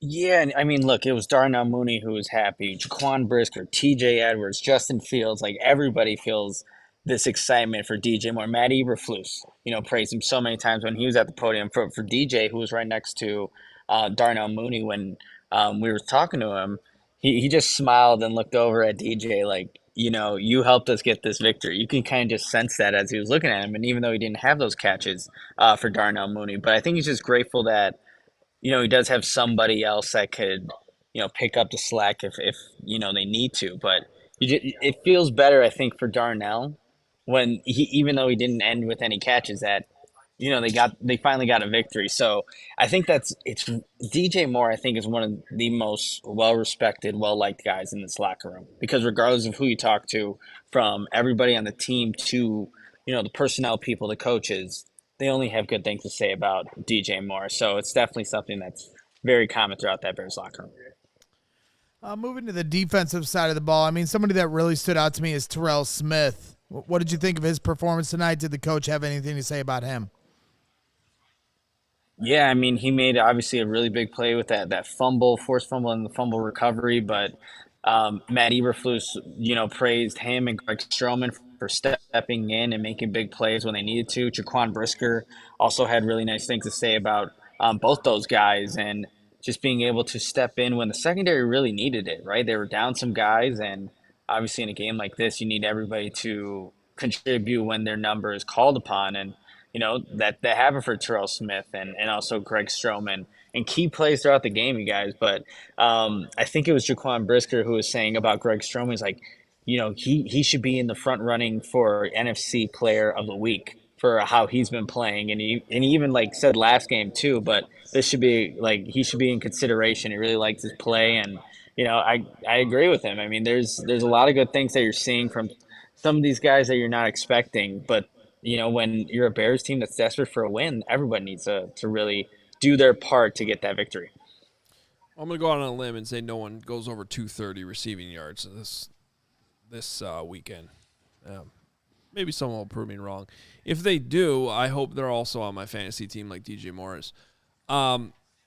Nick, anyone else from the defense? So the defense to me still, I don't know.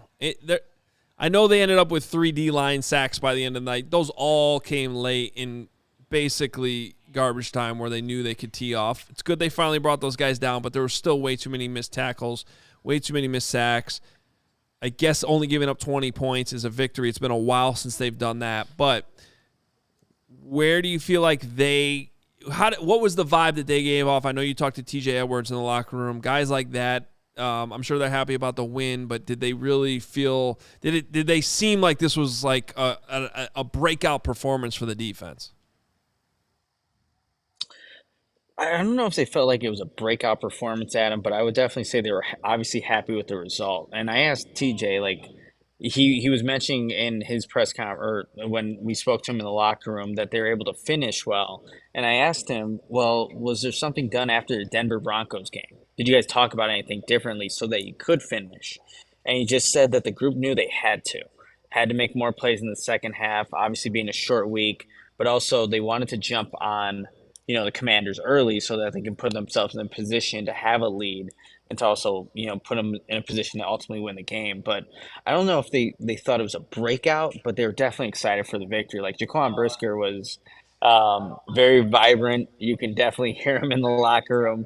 And I don't know if you guys noticed this on the TV copy, but every time there's a play made by the defense, you see like Jaquan doing something with his hands, kind of getting in the face of opposing offensive players. And I asked him about that. I'm like, where's that come from, Jaquan? Why are you always talking shit, basically? He's like, that's just who I am, man. I'm from Pittsburgh. Like, that's just what we do. JUCO. I have that in my blood, he said. And so he wants to let every opposing, player know that. And so I think that resonates when he's out there on the field making plays and, talking smack to the other team. Another guy that we've really been singing the praises of for a while now, Andrew Billings. How about the day he had? Yeah, I mean, the first 3rd and 1, you guys, right? He shoots the gap, is able to get that tackle in the backfield. I mean, Andrew Billings has been, the best defensive player for the Bears consistently throughout the first 5 games, I would say, just given what he was, I think, asked to do and what he is doing for this Bears defense. So he's been a nice addition. I know that the rookies, Jervon and obviously Zach, look up to a guy like that because of, again, what he's capable of doing. But yeah, he's continuing to stack up games and looking like a really good addition to that defensive line, and one of the more underrated signings in terms of your contract. But Andrew Billings, he's continuing to do work down there. I can't wait to watch the defensive film from this game because it looked to me like Jervon Dexter was flashing a little bit more, getting a little bit more penetration. Interested to see the snap counts when they come out tomorrow morning and where that all shook out, because I really feel like he's sort of an X factor for this defense to potentially get better as the season goes along. If he can continue to be that 3 technique that I think they're hoping he can be, and he just didn't play enough last week. I know Eberflus said they had less plays overall, fine, but his percentage snaps was down too. It seemed like he played more today. It seemed like he flashed a little bit more today for me. And but I think the film will either confirm or dispute that. Yeah, and I think, obviously he needs to be a huge contributor on this defense, being the 53rd overall pick and being somebody that, I think is going to be counted on when you maybe lose a Justin Jones or even an Andrew Billings down the road. Like, this is a guy that's going to have to play significant snaps and be a big-time contributor. But I think we've seen Jervon Dexter, when he has played, get better with his snap and just being more consistent. He still comes up a little high, but I'm looking forward to watching the tape as well, Adam. Nick, any update on injuries? Any sense for how bad Khalil Herbert's ankle might be? I mean, is this something that – I know it's early, but did Flus have anything to say about those? Yeah, he didn't have an update right at the moment when he was asked about Herbert and why he went in. And then, one play after he gets in, he kind of comes back out. So I think we're going to wait on that. But Khalil Herbert, he did talk to certain members of the media in the locker room. So, maybe that's a good sign. But I think we're going to have to wait to see on the details of that ankle because it was heavily wrapped and obviously he could not plant on it when he got into the game. Well, if there's any good news, I guess it's that they have a little bit of an extended break here before playing the Vikings. They need it. Roshan Johnson went out with a concussion. Travis Homer. Mm-hmm. They're going to probably have to activate Deontay Foreman in the next game, depending on some of these injuries. So at least they have that depth with Foreman, who's been inactive. Absolutely. That's a good sign. And maybe Tevin Jenkins' conditioning will be a little bit better. Perhaps things trending in the healthier direction, but they are really hanging on by a thread late in this game. It felt like one of those games, not that it was in danger of going to overtime, but you're starting to think about overtime and how banged up they were. It was like, I don't know if they can completely hang around, but the Bears hung on, got the victory. Nick, great job out there. Any final thoughts before we let you go? Yeah, real quickly. So I was able to ask Justin Fields about his attempted truck stick. I don't know what you guys thought about that play. But I asked him, like, Justin, what are you thinking on that play? What are you thinking of doing there? He's like, well, and he's smiling when he's saying this, you guys. He's like, I pick and choose when I want to do that. And he's like, I did a little I'm like, I don't know what means, but I kind of get what he's saying. But he's like, he's probably going to get talked to his coaches about that play. He's like, the DB was probably about 190, and, I can lower my shoulder on a DB like that, but you won't. He said you won't see him doing that against a linebacker, which, good. We don't want to see that from Justin Fields, but – he's just trying to make a play out there. Saw a smaller DB. He's like, I'm going to lower the shoulder and give him the And it kind of worked, kind of didn't work. But I had to ask him about his mentality on that play. Yeah, that one frustrated me because I thought he had a lot more open space if he could have just juked that guy. and instead of trying to go through him, I mean, if he's trying to do that for a first down in like a tight yardage situation, I'm all for it. But that one, like when he first broke up the middle there, I'm thinking, oh, this might be one of those 60-yard touchdown runs. And then he just sort of ran into that dude, and it was kind of a big hit. So I didn't like that. Yeah, I get that. So I had to ask him about it, but you know, Justin, I think, likes to, you know, every time he makes a run, he gets up and does that little first down. It gets the juices flowing. But you know, that's probably an opportunity for him where he can maybe extend it, go a little wider, and see if he can use his speed to kind of run away from the defender as opposed to run him over. Nick, great stuff. Fly home safely. You're allowed to come home. Braggs, he can come home. You can come home, Nick. Wait, now, what about the Magic Johnson thing? Did you find Magic Johnson, though? Did you tell him how Pippen locked his ass up in Game 1 of the 1991 NBA Finals? I guess I'm staying home. I guess I'm staying here, you guys. No, you can come home. You can come home, but In Nick's defense, he was not alive in 91. Nick, I will say this, and I feel bad for you that you didn't see those Jordan days. But, Nick, I will say this. Mark Carman has agreed in the summer that if Justin Fields surpassed 4,000 yards, he's shaving his head. Right now, he's on pace for close to 3,900 yards. So, Nick, I ask you this. If Justin Fields throws for 4,000 yards, are you going to shave your head? I mean, this is kind of iconic hair you're working with over here. Are you going to jump on the shaved head? Because I shaved my head today. Nick, just say no. You're a professional. Tell Braggs to go to sleep. Yeah, no one wants to see me. Like, I have this hair for a reason. We want to see this hair to stay on here, and so I don't think we're shaving off the hair. I'm sorry. You don't like Can't having do fun. Just say that. Just say that. I hate it. I hate it. By the way, you're getting killed in the comments right now, Braggs, especially by Mark Carman, who's saying that it was game 2. I know. They adjusted after Game 1. And then for the rest of the series, I don't know what I said. I just yell things. Half the time, I have no idea what I'm saying. So shut the hell up, chat. We're going to have to pull that, please. All right, hit the like if you would like to see Nick with a shaved head. Hit the like if you'd like to see Nick keep all his hair. And hit the like if you'd like Braggs to shut up. Well, a lot of likes coming a lot of different ways will be there. Flying in there. All right, Nick, get home safely. We'll see you, I guess, tomorrow, you know, when you're talking to Flus again. All right, there he is. Nicholas Moreano. Sounds good, you guys. Put your hat back on your head. It's a good luck charm right here. Shaved head, rest of the year. It's just so gross. Gross? Come on now. Don't hate. You know, the lights are shining too, so that makes it look glistening here. We got all these uplighting going on. Uplighting? Whatever the fuck lighting. That's a TV term. Okay. I think we got super chats and we go home. So many super chats. That's well, what I think's happening. No Carm's I'm not going notes home. where he just reads things that happen during the game that aren't funny at all. Bears first down. Yeah, I got to say, that segment's really taking a hit. It was very enjoyable. Last year, it was funny. This year, it's just All right, like. get to the supers. Crystal Simone, 1999. We won a game and got cheated out of a TD, beat down. I am screaming all through the house. I was in a bad place with this team, and now I can go to work and not almost hurt someone. Bear down, hashtag 451, get well, Carm. And then she actually threw a second one in here, which I like even more, for $4.99. It's my dad's 65th birthday tomorrow, which is now today. So Yeah. CHGO, tell him happy birthday. We got him a dub. Happy birthday. It's Victory Friday, and it is your dad's 65th birthday. We love it. That is awesome. All right, Mark Gauthier, you guys can read this. Oh, man. All right. 1999, it's 4:30 a.m. in the UK, and I'm too hyped by this win to go to sleep. I'll be dragging at work, but with the smile. Great to see a happy sideline at the end of the game. JF1 looks like a huge burden has been lifted.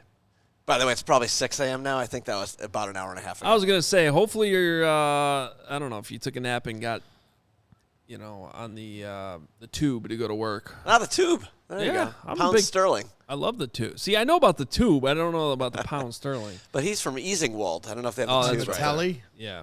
No. No, what? That's not right.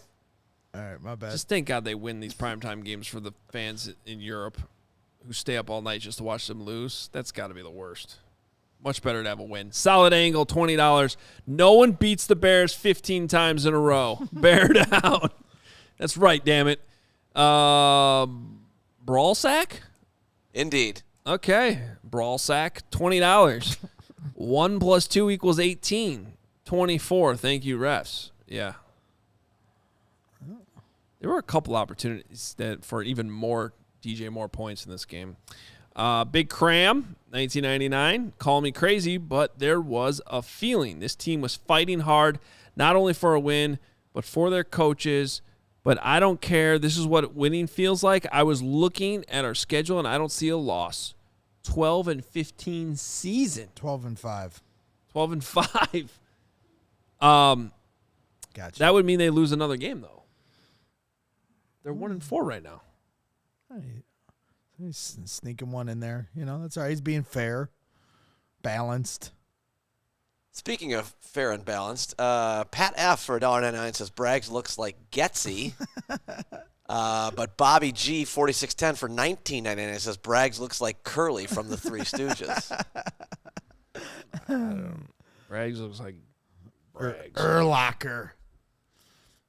No. Don't. What, are you going to have billboards soon?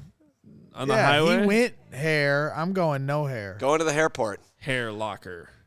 Dustin, 1999. Love you guys. Best Bears show. Representing in L.A. So hyped to go to the Chargers game and represent game ball to Nate Davis after everyone questioned him early.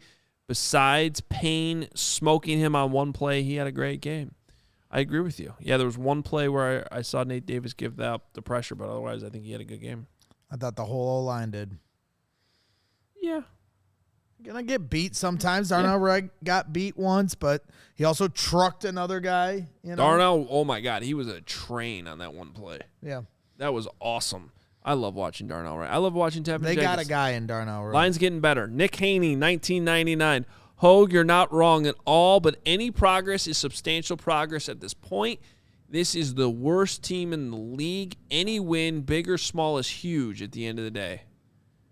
Yeah. Not fighting you there. Not fighting you there. And this definitely has been progress. There's no question about it.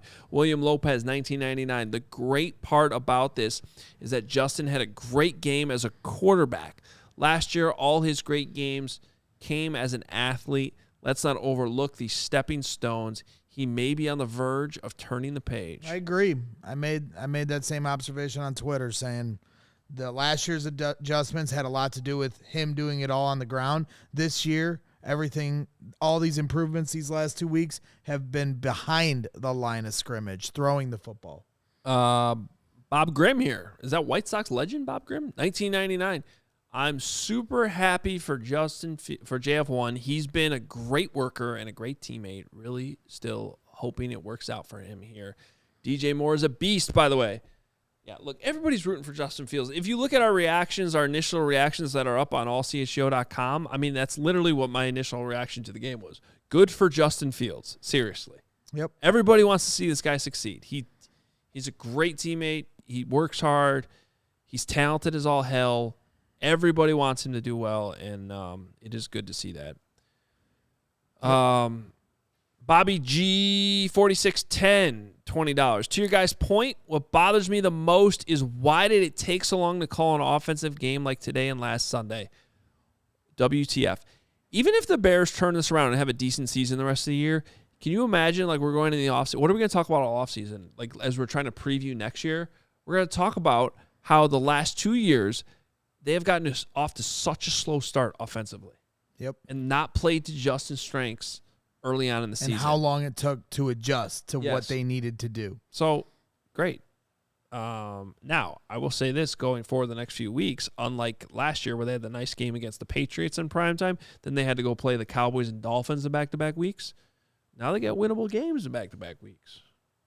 Win them. Yeah. That would be nice. All right. Kevy Kev threw us $19.99 and didn't even leave a message, so I'm going to do it for him. Please hit the like button. Do it.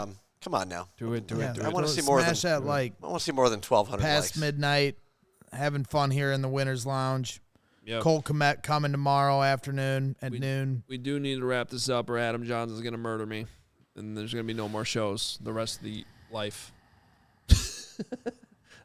Edward the first 10. I believe he's Brazilian, so I don't know what their monetary currency is, but R.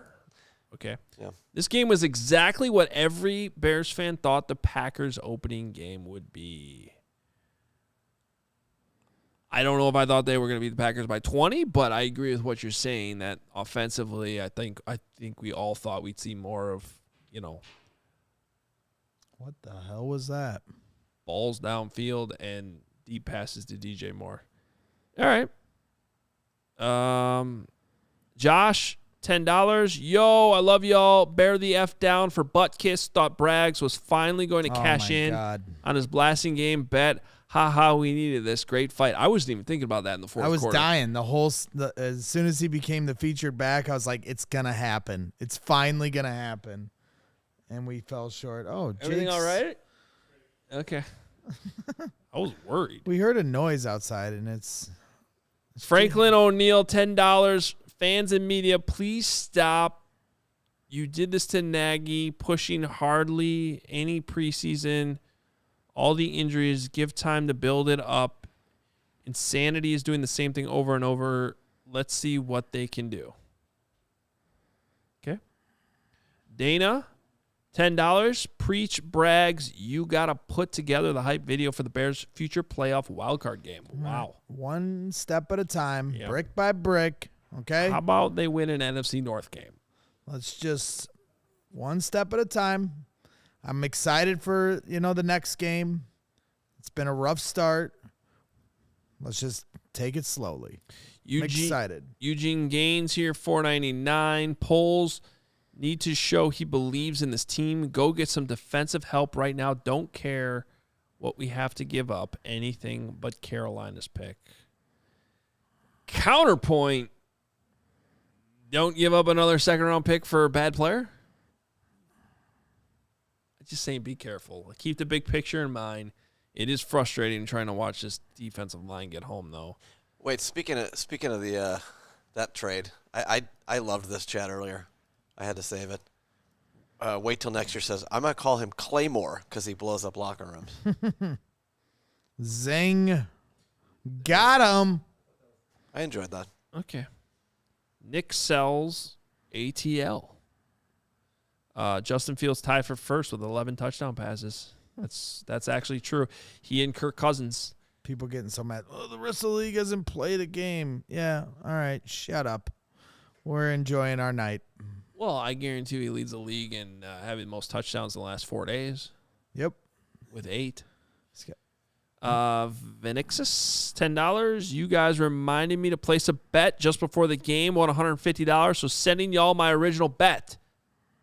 Let's go Bears. There we go. Appreciate that. Yeah. I did hit. I said plus 115 on a team scoring over 30 points. And I knew it was going to be the Bears the whole time. You knew it. Justin Fields, the over hit on the yardage. And my touchdown bet did not come in, though, for him. I think I lost every bet I placed, so that's unfortunate. Yikes. Well, that's because you didn't listen to me. Fran Chili, Seth Rollins finally loves football again. Was he lose? Did we lose Seth Rollins? Maybe he was upset. I mean, we've all been going through, tough times here lately. Joseph Holloman, $4.99. Still worried about the D's arms falling off in the second half and missing so many tackles. Still a good one. I agree with you. I am feeling much better about the offense. Feeling much better about Justin Fields. Way better about DJ Moore. I am not bullish on this defense right now, and I spent most of the offseason trying to be bullish on the defense. All day 97. I think we're gonna call this here. Can we call off the lynch mob and let this regime see their vision for the team to play out? Tired of the mob mentality calling for firing Flus and Poles. Well, they've earned it now. They won. Yep. So you got your wish all day. Appreciate everybody being here. Please hit that like button. If you're here for the first time, please hit subscribe. A lot more super chats. Sorry we didn't get to all of them, but I know that they were all on the screen at some point. If you're listening to this as a podcast, later on Friday morning. Please rate and review. We appreciate everybody who downloads and listens to us that way as well. AllCHGO.com is where you can find all of Nicholas Moreano's written coverage from DC, as well as where you can sign up to become a diehard. You get all the bonus coverage we have, happy hours, discounts on things like the tailgate. There was a question earlier. Do you have to be a diehard to go to the tailgate? No, you do not. But if you are, you get a discount, 20% off your price of admission, and all merch, which can be found at chgolocker.com. And a lot of our new merch starting to get delivered here. I know that's why Braggs wants to go home, so he can get his Meatball Island shirt. I know. I think it did get delivered tonight. There were people wearing the Meatball Island shirts in the flesh tonight for the game. That might have been what turned things around. You never know. Maybe. And there it is, the Midway collection. You can get the long sleeve shirt if you're a diehard, but everything is available, to your right for everybody. I got all that stuff coming in the mail. Probably be rocking it tomorrow. All right. Again, please hit that like button. We appreciate everybody being here. We are back tomorrow at noon. It is a Bears Monday on a Friday. Victory Friday. Cole Kmet will be with us at noon. So another good game for Cole Kmet. He's had a couple nice games here in a row. We're excited to talk to him. Got some big questions for him coming up. And just in general, much better to be talking to a Bear after a victory, right? Goddamn right. Cheers, my friend. It's all Bears ice. win. I chugged Cheers, that everyone. Goodbye. We'll talk to you tomorrow.